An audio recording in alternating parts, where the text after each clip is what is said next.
Hello everyone, welcome to my political journalism news channel. The story for today is a new attempt is underway to take a united stand against the Russian invasion of Ukraine among the Quad alliance between Australia, the United States, Japan and India in an urgent meeting of leaders that will also canvass the implications for Chinese claims over Taiwan.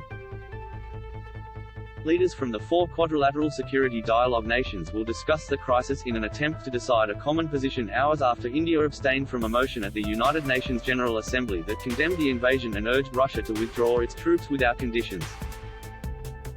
Prime Minister Scott Morrison will attend the online meeting from Kirribilli House in Sydney at 1 a.m. on Friday, the first leaders' meeting of the group since a pact between Russia and China on February 4 and the invasion of Ukraine on February 24.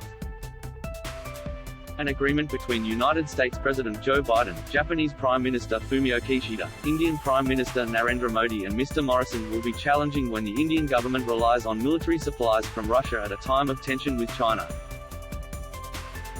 Mr. Biden, Mr. Kishida and Mr. Morrison have strongly condemned the invasion and are seeking a similar stand from other countries when the retaliation at Russia will also send a message to China about the global response to other breaches of international law. Key issue in the talks will be the implications for the Indo-Pacific from the pact between Chinese President Xi Jinping and Russian President Vladimir Putin in February and its declaration that there were no limits to the friendship between the two countries. Mr. Morrison has issued a series of calls on China to stop giving Mr. Putin a lifeline in the wake of the invasion when the Chinese government is buying more oil, coal and wheat from Russia at a time when other countries are imposing sanctions and trying to weaken its currency. When you get the close cooperation of autocratic or authoritarian states at that scale, and with that capability, of course, that presents real risks to global stability, in particular, in the Indo-Pacific region, Mr. Morrison said on Tuesday. India abstained from the motion passed at the UN Assembly to condemn the invasion and abstained from an earlier attempt to pass a similar condemnation at the UN Security Council, where Russia vetoed the motion and China voted against it. Mr. Modi spoke to Mr. Putin on Wednesday, The Times of India reported, and sought Russian help to evacuate Indian students who have been trapped in the Ukrainian city of Kharkiv while it came under bombardment. Indian Foreign Minister Subramaniam Jaishankar, who attended a meeting with Quad counterparts in Melbourne last month, avoided any criticism of Russia in a statement on Thursday that said, the cessation of violence is an urgent imperative. Mr. Morrison acknowledged the different stance India has taken on the crisis but said it was better to take the strongest possible action. All countries have different levels of engagement with Russia, other countries in our own region, and so I'm respectful of that, he said when asked on Thursday about India's refusal to impose sanctions on Russia. But my position, though, is very, very clear.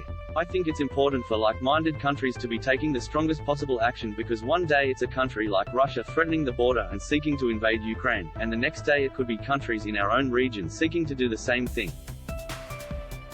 So my response and Australia's response will always be principled and consistent.